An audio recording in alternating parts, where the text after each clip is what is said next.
Hi y'all, I'm Elise Trammell, and today I have some interview tips for you whenever you're going on your nursing interviews as a new grad. Tip number one is to have interview questions lined up that you think that the interviewer is going to ask you. And that could be any question they can ask you. Generally, the questions will be something like, I don't know, what's your kind of experience do you have? How do you work well in challenging times and things like that? I'll go into a whole list of them in a different video. But a resource that I did use was Incredible Health. They had like a list of 40 questions with answers. So they had the questions and they had suggested answers. I'm not saying use those suggested answers and like learn them like the back of your hand and just recite it to the interview group. No. But in those suggested answers, they had like keywords, like buzzwords really, that if that does apply to you, then I would recommend using some of those words. You know, however you have like what is your most good trait about yourself, those types of words will be in some of those answers, and then you just kind of shape your answer around that word is how I did it. I'll go on a whole nother video about how I personally answer interview questions, but I think that that list was really helpful and it gave me like a good idea of things that any nursing interview could ask. Now in my interviews, didn't necessarily ask all those questions. No, I had a few interviews where they only asked me like 3 questions, and then I had interviews where they asked me 10 to 15 questions, and so it was just nice to be prepared for all of them. Something else that you can do is ask like an advisor or like one of your teachers, faculty, and staff, or other people in your class that have already had nursing interviews and gotten jobs, like what kind of questions did they ask you, and then ask them to like watch, you know, do a little mock interview whenever you're doing the questions. I recommend writing your questions out, whether it's typing or physically writing them, and then practicing them out loud. So then like you're not blanking out, you know how yourself sounds, especially if you have anxiety like me. I don't even like my brain just like but if I practice it, then it's kind of like a muscle memory situation, and I know what I'm gonna say and I feel more comfortable. And also, I mean, I feel like how anxious you are in your situations, sometimes listen to your body and think about that, because that might tell you if this is really a work environment for you. Whole nother situation. But those are my tips, or at least that's one of my tips for interview questions. My next tip would be to wear professional clothing.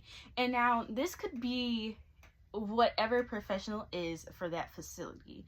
So personally, in my very first interview, which is the one that I did accept, they told me I could wear scrubs or business casual. I chose to wear business casual for that interview, and I don't know if I have a picture of it, but I should somewhere. My mom probably has a picture of it, but we'll see. And I wore like a pink suit jacket, not pink pants, black slacks, and a black top with some flats, and I had like a little cute pink purse. And so I feel like it looked put together, and one of my mentors told me that sometimes, especially in like, you know, hospital, if you just wear scrubs, then you won't really stand out. And like, I got compliments, like in the interview, she's like, oh my gosh, I love your outfit. And it's like, oh, they're gonna remember you if you show up in something else other than scrubs, if it is an option.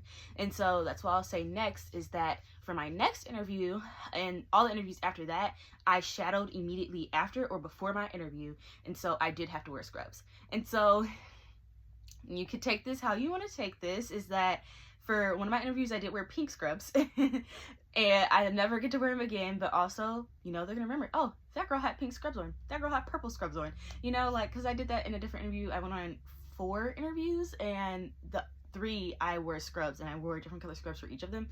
But something else you could do, instead of wearing, you know, a crazy ridiculous color of scrubs, you can also wear the scrubs that, you know, the facility wears, like the color scrubs they wear, because then that shows you already have the type of scrubs that they're looking for. Sometimes they want you to have the like hospital name on them and stuff like that, but you know, whenever you're getting started, like that's not necessary unless they're going to provide the scrubs for you. So you might have their color already, and that'd be like, oh, okay, well, she's at least prepared in this way.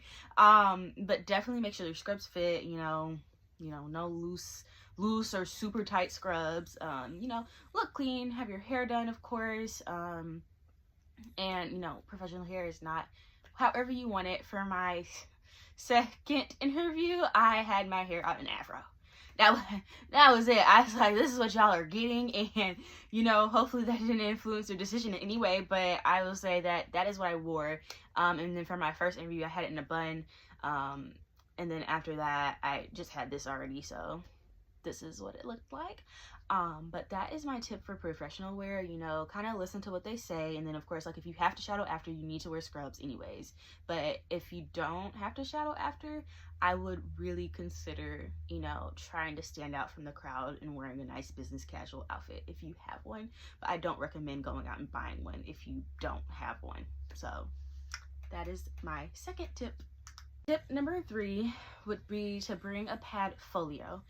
I have lots of pad folios, like a ridiculous amount of pad folios, like at least 3 or 4, and they're all very nice.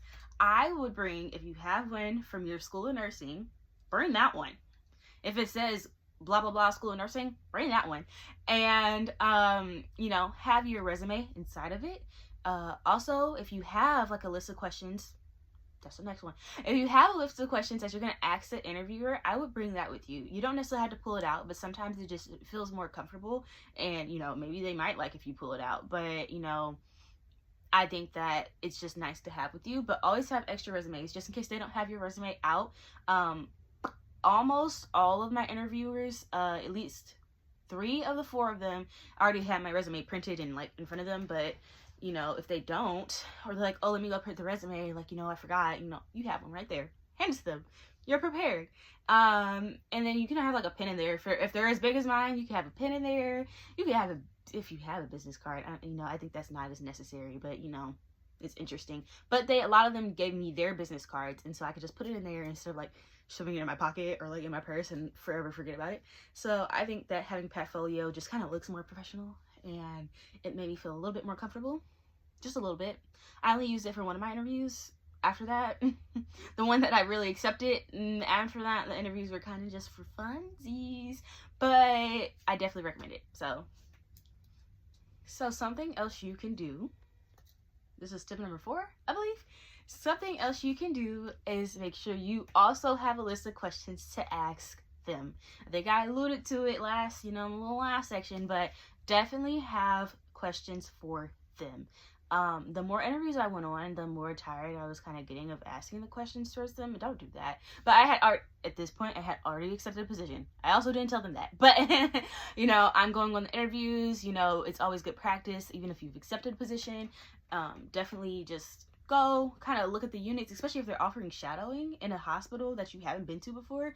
Like, that's nice. So then you can maybe compare if you decide to go to a different hospital, and like, just hear me out. I think it was worth it, and I got to see some cool stuff. And I kind of got to get a feel of like their floors and like if this is a place for me. So I thought that was a good like thing to do, even if I had already accepted a position, because then maybe when I leave that hospital, when I leave that hospital, you know, to move to a different state is generally like my idea right now. But when I decide to come back, because I will probably come back, you know, I kind of had that hospital in the back of my head, like a different hospital if I thought that I liked the way they did things, and you know, however that goes. But have questions for them. They love questions. They love it. But if you don't have any, they're gonna be like, you don't have no questions? Especially as a new grad, you don't have any questions? They're gonna look at you so crazy. They're gonna be like, you don't have literally nothing to ask. And so in the last interview that, you know, of course I knew I was going to take, and I kind of struggled at first because I was like, oh, I didn't really prepare for questions the way I did for my other previous interviews. Like, I spent time interview prepping for those interviews. But, you know, after shadowing, so it was nice that I shadowed before, I was like, oh, I just have questions about all these things. And, like, I'll go about, like, each interview and how they went, things like that in different videos. But that was really cool. And like, just kind of, you know, sometimes you might have to think on your feet, but just don't be like, oh, I don't have any questions. And then also, whenever she asked me at first, she was like, I was always like, you know, I did ask questions to your staff, and like they were just telling me stuff, like they were just answering things I didn't even ask yet. And I thought that was great. And, you know, so she seen that I was listening, and then I started to like point out things that I didn't notice differently than like on other floors. So, you know, have questions prepared. And once again, in another video, I'll go over like the types of questions I did have prepared, and I had them different questions for each interview outside of this interview. Because we'll get into it a different time. But I think that is super important. At least 5 questions. At least 5 questions prepared. Do that. It's important. Okay. Lastly, at least the last of mine right now, thank them every time. Thank them for their time. Thank them for their time for meeting with you. And if you really want the position, if you have a business card and like an address or office number, send them a thank you note. You know, that's probably the most I would do. Don't like send a gift or anything like that. Like, we're new grads, we're poor, at least I am. Send a thank you note. Go to the dollar store, pick you up a thank you card, and write a nice little note inside of it. You know, you don't gotta spend $5 on a card either. I would not spend $5 on a card, but because it could also just get lost. If you're sending it to a hospital and like you really don't know the office number, it could just potentially get lost. But you know, it would be nice. Or if you are going back to that hospital, you could always hand deliver the thank you note yourself. Or like, you know, hand it off to somebody that knows who that person is, like at a front desk or something like that. But for example, I did go back to both of the hospitals. I interviewed 2 times for one hospital and 2 times for another hospital. So like the job or the position that I like really wanted, like I could have went back and like gave them a thank you note, and it would have been, I don't know if it would really influence the decision, but it's a nice gesture. They remember your name, they think about it. So I think that's something you should definitely think about doing. Thank you for watching my interview tips. I hope you guys got something different from it. Definitely like, comment, and subscribe. I'll be doing different content. Like I said, I'll be doing a list of interview questions that they asked me, how I answered them, and how I come up with things on the spot. I've had many different jobs. And then I will also be doing a list of questions I asked them, why I think they're important, and the different types of questions, because you know, sometimes you ask like the same types of questions. Ask a different question, ask something interesting, and ask something that they're like, oh, I hadn't heard that one before. And then I'll be doing vlogs and other content as well. You should definitely follow me on Instagram with elise.tramel12, and then on TikTok at elise.tramel12. But thank you. Have a good one, y'all.